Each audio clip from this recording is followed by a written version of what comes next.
Hi friends, இந்த ஷார்ட்டில் என்ன பார்க்க போகிறோன்னா குரூப் 4 கொஷின்ஸ் சேலஞ்ச் பண்ணுறதுக்கான ப்ரூஃப் தான் பார்க்க போகிறோம். வாங்க பார்க்கலாம். ஃபஸ்ட்டு கொஷின் வந்து 56.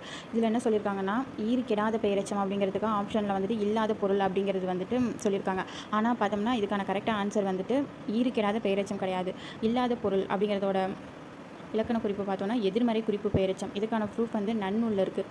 ஸோ இதை வச்சுட்டு நம்ம இந்த கொஷினை க்ளைம் பண்ணிக்கலாம். நெக்ஸ்ட் கொஷின் இடைச்சொல் தொடர். ஸோ இந்த கொஷினில் வந்துட்டு நிலவோ காய்ந்தது அப்படிங்கிறதும் ஆன்சராக தான் வரும். ஸோ அதுக்கான கிளைம் வந்துட்டு இதுவும் நன்னூலில் தான் இருக்குது. இந்த பேஜில் பார்த்தோன்னா கொடுத்துருக்காங்க. இதில் ஓகார இடைச்சொல் அப்படின்னு சொல்லிட்டு ஒரு டாப்பிக்கே இருக்குது. ஸோ இதில் நிறைய எக்ஸாம்பிள்ஸ் இருக்குது. படிக்கவோ வந்தாய், குற்றியோ மகனோ, அவனோ கொண்டான், காணியா வம்மினோ, இவனோ கொண்டான். ஸோ இதை வச்சுட்டு நம்ம இந்த கொஷின் கிளைம் பண்ணிக்கலாம். நெக்ஸ்ட்டு வந்துட்டு வை என்ற வேர் சொல்லின் ஏவல் வினைமுற்று. ஸோ இந்த கொஷினில் வந்துட்டு 4 ஆப்ஷனுமே ராங் தான். இதில் ஏவல் வினைமுற்று எதுவுமே இல்லை. ஸோ அவங்க கொடுத்துருக்க வைத்தாள் அப்படிங்கிற வினைமுற்று பார்த்தோன்னா பெண்பால் படர்கை வினைமுற்று தான் வைத்தாள். ஸோ அதுவும் ராங் தான். அதற்கான ப்ரூஃப் இது இருக்குது. ஏவல் வினைமுற்று சிறப்பு விகுதி. இதை வச்சுட்டு நம்ம இந்த கொஷினுக்கு கிளைம் பண்ணிக்கலாம். இதுக்கான PDF வந்துட்டு நான் கமெண்ட்டில் பின் பண்ணுறேன். Thank you friends.